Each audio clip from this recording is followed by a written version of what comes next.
Welcome to our Chapter 3, Section 15 question and answer PowerPoint. I'll break this presentation into two sections, one with some of our clarifying questions, and then second half will be some of our extension questions. Feel free to skip around through this question and answer session because some of the questions that others may ask you may feel like you have a good grasp of. So feel free to fast forward, rewind, and pause as you need to. All right, clarifying questions. Our first one was, how did politics and the notion of putting government and other concerns above religion become such a popular idea in France, especially when France was so polarized in its religious sects? So my answer to this is it didn't really. The political philosophy was more the result of Henry IV's leadership after taking the throne in 1592. And after years of anarchy and warfare in which thousands of people suffered. There was exhaustion and this desire for peace. And Henry IV's conversion of Catholicism and the 1598 Edict of Nantes were the highlights of his politique leadership style. He became a Catholic to maintain French stability on the international stage and to placate rival families within France. The Edict of Nantes provided religious tolerance within France and ended the blood feuds. Nantes provided even more tolerance than the 1555 Peace of Augsburg in the empire next door, as Nantes allowed for regions, not princes, to determine their religion, and with equal opportunities for admissions into schools and hospitals, Huguenots and Catholics could actually intermingle and not be isolated from one another. All right, next question. What religion did King Henry convert to Catholicism from? And he was raised Protestant. Specifically, he was a Calvinist. What are Gallican liberties? Well, Gallicanism is the tradition of resisting the authority of the Pope within French Roman Catholicism. So within this time period, this was caused because of the recognized independence of the French monarchy from papal authority in Rome. Next question, the part about Cardinal Richelieu was sort of vague. What exactly did he do? Excellent question. He sought political absolutism, and his main policies involved limiting the power of the Habsburgs, which was the reason for his financial aid of the Protestants in the 30 Years' War, and his tax collection overhaul. So through these policies, Richelieu helped Louis transform France into a strong, centralized European power. He initiated policies that eventually strengthened the power of the monarchy in France and eliminated political and military rights of Huguenots while preserving their religious rights. So I mentioned the tax collection overhaul, and he did this, with the intendant system, which is a system that he created to weaken the nobility. It replaced local officials with middle class or minor noble civil servants, and each of the country's 32 districts had an intendant responsible for maintaining justice, peace, and finance. As a result of the system, the French government became more efficient and centrally controlled. All right, the Estates General, someone asked what it was. This is France's representative assembly composed of 3 estates in order of the realm. So we have the clergy and nobility, which were the privileged minorities, and a 3rd estate, which represented the majority of the people. Someone asked about the unrest in France that we read about in 3.15, if it was part of the 30-Year War. And the religious wars in France are not related to the 30 Years' War. They developed when some French nobility in South and Southwest France became Huguenot and they fought for sovereignty. That ended in 1598 with the Edict of Nantes. But then when the 30 Years' War erupted, Louis VIII's chief minister, Cardinal Richelieu, was ruling France. And this is a generation after Henry IV. Richelieu got nervous in 1628 when Ferdinand II's imperial army reconquered all of the Holy Roman Empire. Ferdinand II made the whole of the empire Catholic again with the 1692 Edict of Restitution. For a moment, it was as if the Reformation never happened. The fact that the Holy Roman Empire was Catholic again didn't bother Richelieu, but he was scared of the Habsburgs' power.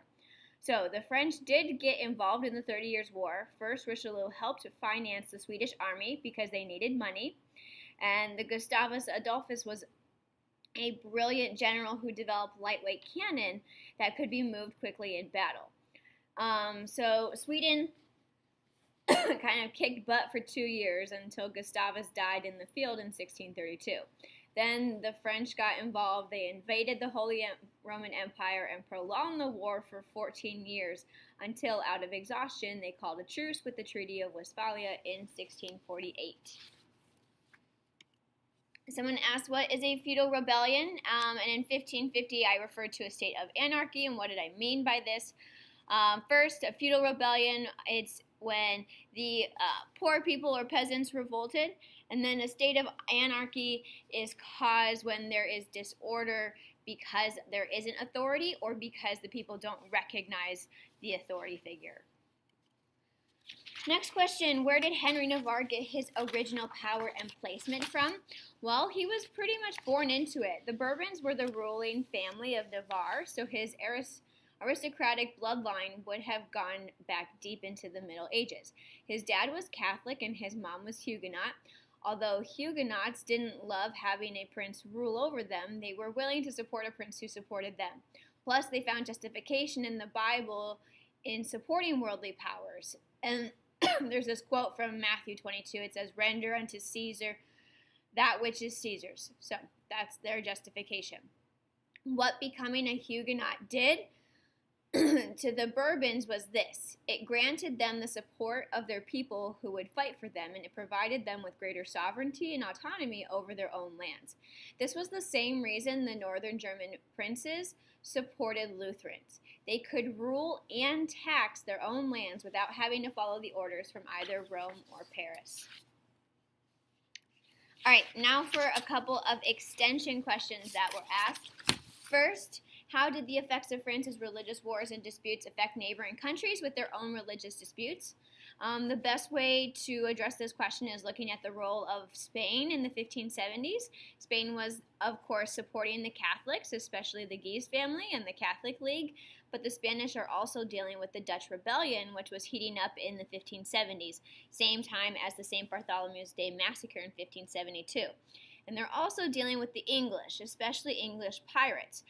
Drake was ravaging Spanish ships off the coast of North America in the 1570s before he went to sack Spanish forts all around the Americas and sail around the world in 1578 to 1581.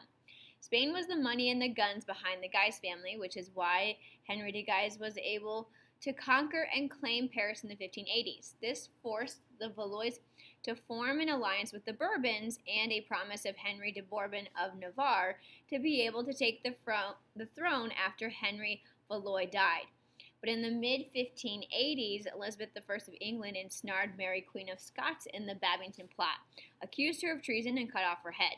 So this prompted the Spanish to launch their armada to invade England in 1588.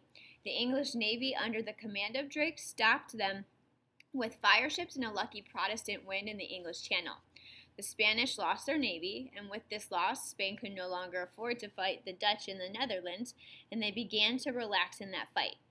So support for the Guise was cut off in Paris. The Guise was quickly assailed by Valois and the Bourbon forces. They flee Paris. The Valois rule until 1592, when Henry III dies and Henry of Navarre becomes Henry IV of France. Next question, if after the Peace of Westphalia, why did France have so many wars over religion when they decided that fighting over religion is not worth fighting over anymore? So the wars of religion ended in France in 1592 with the Edict of Nantes. Treaty of Westphalia was 1648. After Westphalia, the religious conflicts in France relate to Richelieu, Mazarin, and Louis XIV attacking the Huguenots, revoking the Edict of Nantes, and exiling the remaining Huguenots before the 18th century. Next question. One of the three factions in the religious uprisings of France was the Catholic Church. In this period, is the Catholic Church always intertwined with the Holy Roman Empire? After 1555, it's really a regional issue. However, Habsburgs are always Catholic. Also, the Bavarian monarchy are also always Catholic. Next question was a follow-up to the last one. If so, how much influence did the Holy Roman Empire have over France? So they were the really big superpower next door. So from the time of Francis I in the Renaissance, the French are always making alliances with enemies of the Holy Roman Empire, the Ottomans, Poles, Swedes, etc. And this was made in an attempt to keep the Holy Roman Empire in check. So they're more competitors than anything else, and that's how they influence each other. What did Catherine's royal faction believe in? Like, why were they involved in the religious wars? I'm going to come back to this question in class. Next question, how did Henry of Navarre become king? So, upon the death of Francois, Duke of Anjou in 1584, Henry of Navarre became heir to the throne of France. He was opposed by the Holy League, made up of Catholic aristocrats, and Pope Clement VIII, who excommunicated the French heir from the church. The situation brought about the War of the Three Henrys, pitting Henry of Navarre against Henry III of France and Catholic Henry, Duke of Guise. Henry of Navarre acted boldly, defeated the army of Henry III in a crucial battle of Coutras on October 20th, 1587. Eventually, the Spanish interfered with the French succession, prompting Henry III to join forces with Henry of Navarre to take control of Paris and the French countryside. Henry III was stabbed on August 1st, 1589, and he died the next day after declaring Henry of Navarre his successor. Henry of Navarre became King Henry IV, but it would take a 9-year siege of Paris to secure his crown from the influence of the Holy League and Spanish interference. He converted to Catholicism, and after winning several key battles, Paris finally surrendered on March 22nd, 1594. So that concludes our Q&A. I selected some really important questions you asked that I thought we should all be aware of moving forward. So hopefully this was helpful.